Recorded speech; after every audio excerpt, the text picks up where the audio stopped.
बिहार की नीतीश सरकार ने जातीय गणना के आंकड़े सार्वजनिक कर दिए। आंकड़े जारी होने के बाद हर वर्ग की जातियों के आंकड़े साफ हो गए। बिहार में जातियों के आंकड़े जारी होने के बाद अब राजनीति शुरू हो गई है। हमारी इस रिपोर्ट में देखिए।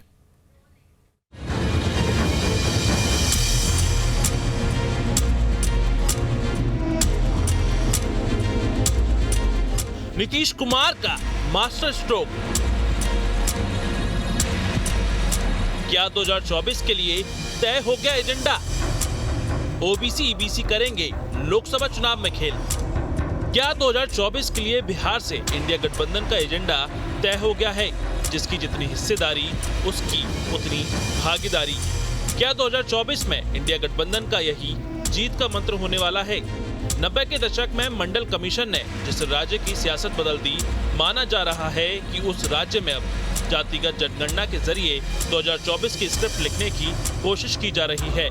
बिहार में जातिगत जनगणना के आंकड़े जारी कर दिए गए हैं।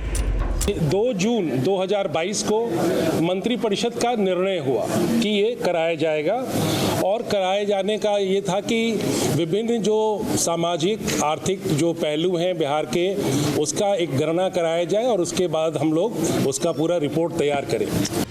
गौर करने की बात यह है कि बिहार में किरदार वही है, बस वक्त बदल गया है। सामाजिक न्याय के दावे पर जिस जाति आधारित राजनीति ने लालू और नीतीश की सियासत को ऊंचाई दी, 30 साल बाद एक बार फिर वो उस सियासत को आधार बना रहे हैं। अभी आप देख रहे हैं अनुसूचित जाति जनजाति की संख्या बढ़ी है ना, तो बन जाएगा 10 वाला फिगर 16% और 1% से थोड़ा कम 1% बढ़ करके बढ़ा है ना। वो भी फायदा है, तो बाकी सबको लाभ और इसी तरह कल सबके मीटिंग में एक बात को रखेगा और उसके बाद सब लोगों का राय लेकर के और सरकार की तरफ से जो जरूरी होगा आगे कदम उठाएंगे। तो सरकार की यही कोशिश होगी, यही प्लानिंग होगी कि जो साइंटिफिक जो डेटा मिला है उसी हिसाब से हम कल्याणकारी योजनाएं, जो लोग गरीब हैं, जो जातियां गरीब हैं, हालांकि गरीबी हर जातियों में है, तो उनके लिए जो है विशेष योजना जो है हम लोग बना करके लोगों को लाभ पहुंचाने का काम करें। जनगणना की रिपोर्ट पर गौर करें तो बिहार में अति पिछड़ा 36.0%, पिछड़ा 27.12%, अनुसूचित जाति 19.65%, अनुसूचित जनजाति 1.06%, सामान्य वर्ग 15.52% है। जातिगत जनगणना के आंकड़े तो बिहार से आए हैं, लेकिन इसकी गूंज पूरे देश में सुनाई दे रही है।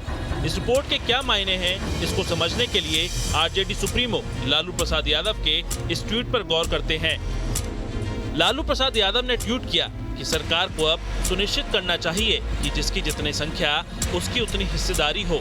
हमारा शुरू से मानना है कि राज्य के संसाधनों पर न्याय संगत अधिकार सभी वर्गों का है, यानी सामाजिक न्याय तो मिल गया है, अब बात आर्थिक हिस्सेदारी की हो रही है।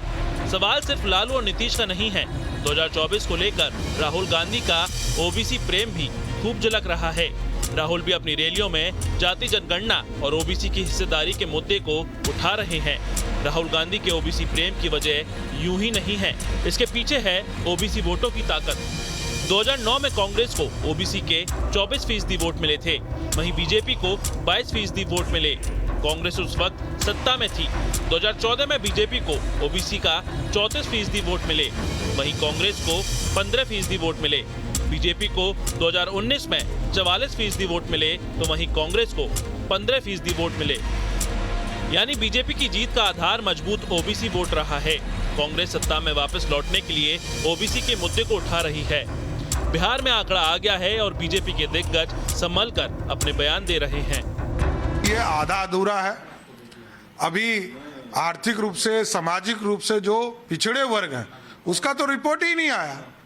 अभी सिर्फ जातियों की गणना नीतीश कुमार जी ने बताया है, वो किस मैकेनिज्म से किए हैं, वो सारे रिपोर्ट हम लोग लेंगे, तब फिर इस पर विस्तृत बयान भारतीय जनता पार्टी देगी। भारतीय जनता पार्टी बिहार की जिस सरकार में शामिल थी, उसी सरकार ने बिहार में जातीय गणना कराने का निर्णय लिया था और आज उसके आंकड़े सार्वजनिक हुए हैं। भारतीय जनता पार्टी आंकड़ों का अध्ययन कर रही है और अध्ययन करने के बाद ही कोई टिप्पणी करेंगे। क्या ये सहयोग है या फिर विपक्ष का प्रयोग कि अगले साल जब राम मंदिर बनकर तैयार हो रहा है उससे पहले विपक्ष जातिगत जनगणना के जरिए मंडल पार्ट 2 की स्क्रिप्ट लिखने की कोशिश कर रहा है? क्या आरजेडी नेता मनोज झा की ठाकुर वाली बात उसी प्रयोग का हिस्सा है? क्या रामचरितमानस पर सवाल भी पॉलिटिकल एक्सपेरिमेंट का पार्ट है? Bureau report, news state, Bihar Jharkhand.